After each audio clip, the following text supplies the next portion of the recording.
Hey, pleased to be joined now on the Missouri Sports Network by Pierce City head football coach Brad Hawker. Coach Hawker, hey, thanks so much for your time today. Thanks for having me, Guy. Coach, 47-10 over the last 5 seasons, some tremendous success down there for the Eagles. Talk a little bit about that success, and kids have really bought into what you guys are doing down there. Well, like any situation when you're in Class One football, you've got to have kids that buy into what you're doing. We've had great coaches there to help out. A community that supports the football program like no other. It takes everybody, and I'm fortunate to be where I'm at, and I take great pride in trying to teach these kids a game of football and how to win in the right way. And our coaching staff, Brian Abramovitz, Jared Fry last year. We got a new guy named Darian Donson from Cassville, like real good dudes that love to build the football program in the right way. We're really excited about the season. Coach, as you look back at last year, you finished 9-4. What are you going to have to replace that you lost due to graduation and other circumstances, but typically graduation? What are you going to have to replace on this year's Eagle team? We had a couple All-State kids, Chance Ford and Cody Hyde. I mean, they were senior leaders that really were very talented. And on top of that, we had some other seniors like Tristan Cruz and Caleb Perigin and, a lot of different dudes that really kind of stepped up and did some things right for us. Once again, Kyler Finsky was a leader on the team, and we just had a bunch of kids that were talented and stepped up and led when they were asked to do. And now what we're going to have to do is this senior group that we have now is going to have to do the same thing. Coach, as you look at last summer compared to this summer, we've been visiting with coaches throughout the state. Just got done with Coach Matt Webb up at Maryville, and just talked about how refreshing it was to be busy. Last summer at this time, we weren't even sure you're going to have a football season. What's your summer been like, and what have you got coming up?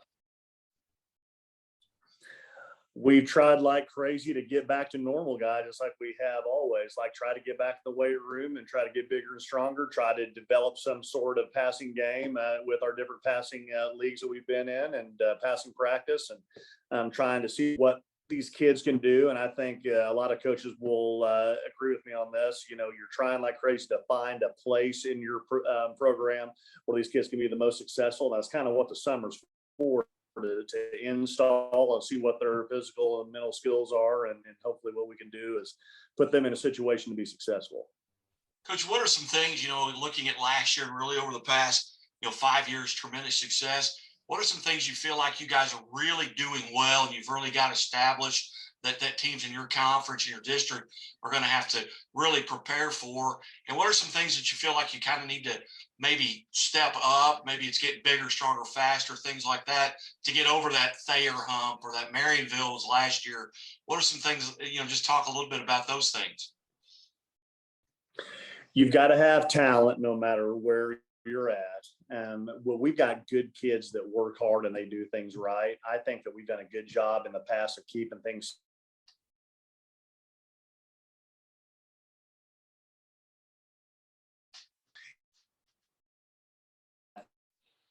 feel and the physicality goes up. I think we've done a good job of what we want from them, alignment and assignment. You probably heard that from a lot of different coaches. And we try to keep it simple and try to get kids to where they're just going full speed and not having any regrets, and making sure that they have a good time out there at the same time. Coach, you've been there long enough. You kind of know the rivalries. What are games that your community and you yourself really get up for? Whether it's a Miller, I know you do something special with Miller every year. You've got Lockwood that's not that far away from you as well. What are some games your community really looks forward to every year?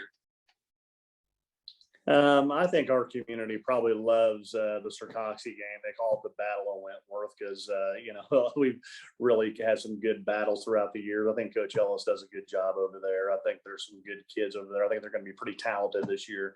I think our community kind of gets up for that. I've even seen some shirts that they've made in the public saying Battle of Wentworth on them. Like it's a funny thing, but once again, you can say these coaching cliche things all the time. You can say, hey, the situation is different, but at the same time, you try to go through preparation in a similar way. And I think that Sarcassi game's kind of big. And then the old timers really kind of get up for that Marionville game. Yeah, it's just fun. It's fun to coach football in Pierce City, in the fall, and the kids are great and they work hard.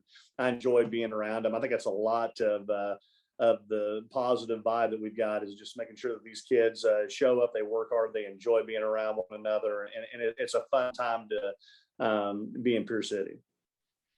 Visiting with Brad Hawker, head coach, Pierce City Eagles. And coach, as you look back at last year, what was maybe the toughest thing that you had to deal with that there's no books for? It's not something you can learn, going through a pandemic, the things of that nature. What were the toughest things as a head coach that you had to deal with, maybe trying to relay to your kids that, hey, this could be our last day?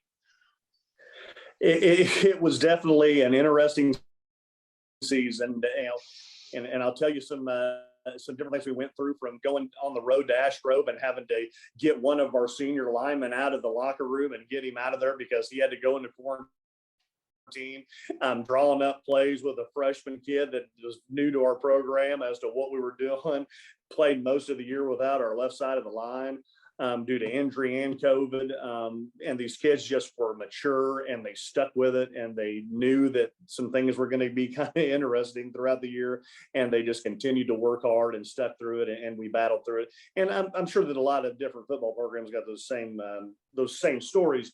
But the left side of our line being gone for most of the year was kind of trying. As you look back, it's hard to find, something good. A lot of times it comes out of something, but, with what you just talked about with kids having to step up and maybe realizing that this isn't something that can go on forever. Somebody can take this away from us at any time. There were some positive things that you have to be able to build on coming out of that last season. And it sounds like you guys have been able to do that. Well, I mean, you got to have kids that understand what we're trying to get accomplished, got the maturity to do the right things at the right time and stay out of harm's way. I mean, it was at a heightened sense. Everything was last year, Guy. And once again, our kids did a good job, like they always do. They kind of rise to the occasion. I think our coaching staff did a good job of kind of keeping the main focus in mind of trying to keep these kids on the field, because it could be your last game, and we tried to stress that all the time. And thank goodness that we got through the season and we did some good things with it. Coach, coming out for a week 1 or week 2, if I'm coming out to watch Pierce City, whether it's Lockwood, I think you've got Lockwood in week 1. Give me 2 or 3 kids that I'm not familiar with, but I need to be probably paying attention to, that's maybe going to step up for the Eagles this year. Well, what I would probably start with is our returning all-conference kids. Clayton O'Hara did a good job with us in the backfield. Second team all-conference kid. We got a new kid stepping in probably to play a little quarterback for us. His name's Peyton Manning, an athletic kid that's got a good arm and makes some pretty good decisions, gets rid of the ball pretty well. A kid named Levi Cooper that plays on the line for us, that is just, you would love to have him on his team. Like, he's just a really good kid, an offensive line kid that was all conference, hard worker. A sophomore kid named Sean O'Hara that really works hard. Will Allen, Zane Clayton is a kid that was an all conference kid, had 110 tackles last year, that even missed a game because of sickness. So we've got some talent, and just like any situation, any year, it's going to depend on how quickly they gel. And if they can do that quickly, we'll be able to compete with some people. And if we don't find a cohesive unit and figure out where to put them all, it could be tough. But I got faith in our kids. I got faith in our coaching staff to put in a good game plan. Hopefully what we can do is be successful. Coach, you ever get out some of your old high school football films yourself and kind of show the kids how it's done? For the Absolutely time, not. I do not do that. I do not do that. We try to keep the focus on the kids and what's important. That's a long time. You bet.